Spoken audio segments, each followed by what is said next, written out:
Oi, oi pessoal, sejam muito bem-vindos ao meu canal. Eu sou a Graciele e hoje eu quero trazer para vocês alguma discussão sobre algo que muitos de nós enfrentamos e que eu ouço muitas pessoas ainda usarem como argumento para não começarem a investir. Será que é necessário eu não ter mais nenhuma dívida para começar a investir? Vamos falar um pouquinho sobre isso hoje?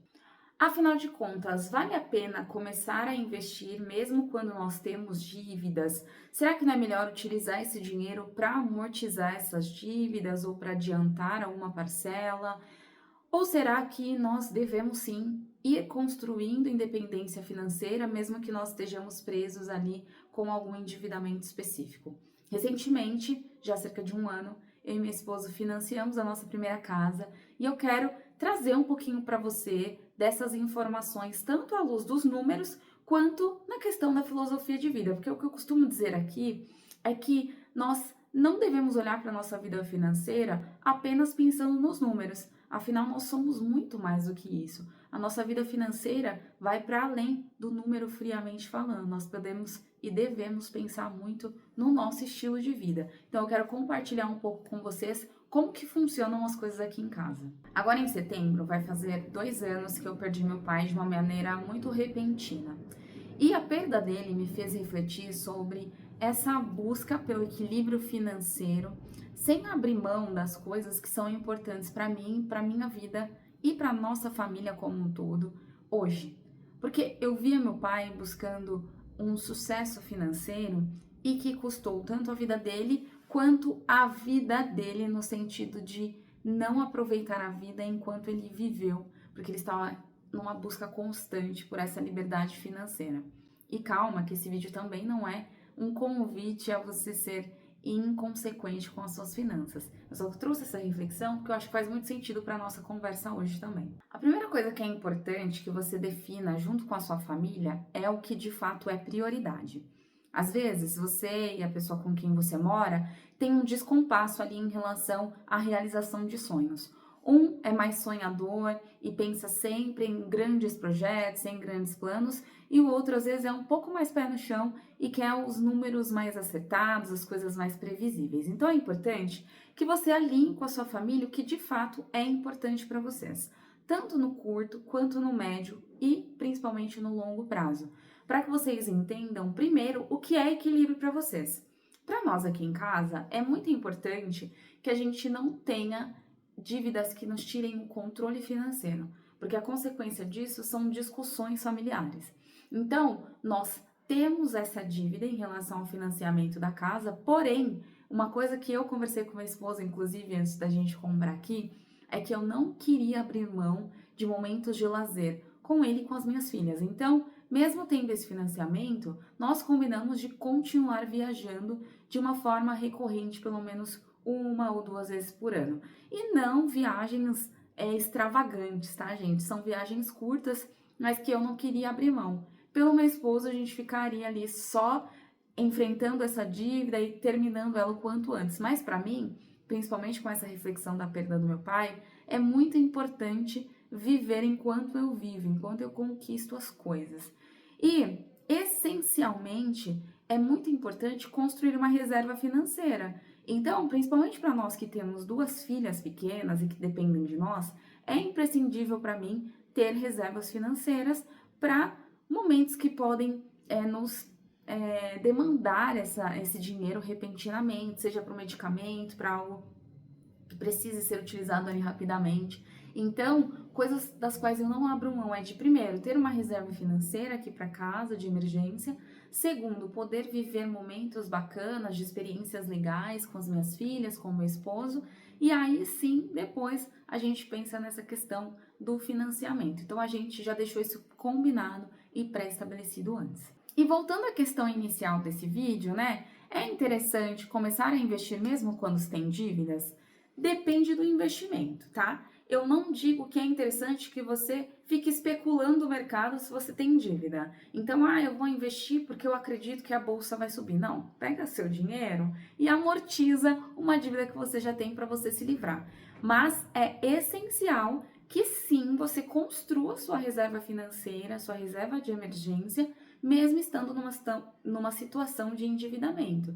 Porque você adiantar essa dívida, né, amortizar essa dívida hoje, não vai te livrar de possíveis ocorrências na sua família. Então, se você pode, todos os meses, além de pagar o que você tem que pagar, faça a sua reserva financeira. Até porque essa reserva financeira vai fazer com que a sua dívida não se torne algo ainda maior. Vamos supor que você tem aí um salário de R$ 3.000 mensais e dentro desse salário já está previsto o pagamento desse seu financiamento, dessa dívida que você tem. E aí, num determinado mês, o seu carro quebra. E é um carro que você utiliza para trabalhar, para as coisas que você faz no dia a dia. Se você não tiver uma reserva financeira para você conseguir utilizar para essa emergência, naturalmente você vai ter que se colocar em mais uma dívida. E aí, aumentando ali o seu limite de dívida, de endividamento, você vai ter uma dívida que você já tinha previsível e outra que não estava prevista, que você vai ter que ir pagando ou postergando nos próximos meses, e isso pode se tornar uma bola de neve financeira. E aí tá um problema, né, que eu vejo muito, principalmente quando eu falo com algumas pessoas, que elas ficam presas à ideia de que elas precisam ter uma reserva de 6 meses, e aí elas sequer começam a guardar um dinheiro. Mas pensa aqui, mesmo que você não tenha ainda conseguido juntar os 6 meses da sua reserva, se alguma emergência surge durante um percurso em que você está guardando um dinheiro e você já pode utilizar ele para te socorrer, já é muito benéfico que você tenha guardado esse dinheiro. E aí você volta novamente e continua ou começa do zero a guardar essa reserva financeira até chegar ali no período que você deseja guardar. Mas o importante é que você tenha esta recorrência em guardar esse valor financeiro todos os meses, seja de R$ 25, 50, 100, quanto der para você e para sua família. Inclusive, se vocês querem um vídeo só sobre reserva financeira, comenta aqui embaixo quais são as suas principais dúvidas sobre reserva financeira, que aí eu faço um vídeo só sobre isso, tá? E se você ainda não me segue, já me segue e curte esse vídeo para que eu veja quanto ele é relevante para você. Agora sobre quitar ou investir. É bom que você faça a avaliação dessa dívida. Se é uma dívida de longo prazo, que já está dentro do seu orçamento familiar e que vai fazer com que aumente o seu patrimônio, que é um pouco do que nós fizemos em relação ao financiamento dessa casa, não faz sentido nesse momento nós quitarmos essa dívida, porque ela já está prevista dentro do nosso orçamento familiar, então ela não causa ali grandes problemas no nosso mês a mês, a não ser que a gente queira adiantar, amortizar, se houver alguma entrada financeira muito significativa, ou então nós também podemos utilizar ali a cada 2 anos o nosso FGTS para amortizar essa dívida. Então é algo que já está dentro do nosso orçamento familiar, da nossa previsão financeira. Agora, se for uma dívida que está atrapalhando o seu crescimento financeiro com altos juros ou que tira o seu sono, né, que é o que é mais importante para nós hoje, aí sim, realmente, não vale a pena você investir. Faz muito mais sentido que você quite essa dívida o quanto antes para que ela não se torne aí um problema ainda maior para a sua vida financeira e para a vida financeira da sua família. E falando em endividamento, eu sou coautora de um livro que se chama Chega de Dívidas. Dentro dele, eu e mais diversos especialistas financeiros damos dicas de como você consegue abater, se livrar e viver finalmente em paz em relação às dívidas. Eu vou deixar o link aqui embaixo.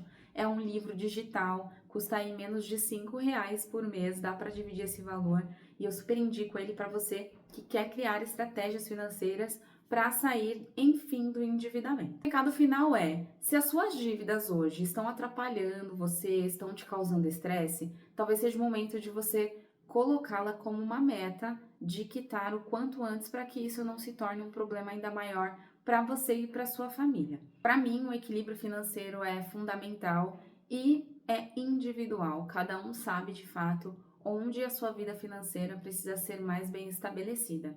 E se você gosta desse tipo de vídeo, eu quero te pedir para que você curta, comente e também já se inscreva aqui no canal para que a gente possa trocar mais ainda sobre esse tema que é tão relevante e tão importante para tantas famílias. Obrigada por ter me assistido até aqui e até o próximo vídeo. Tchau, tchau!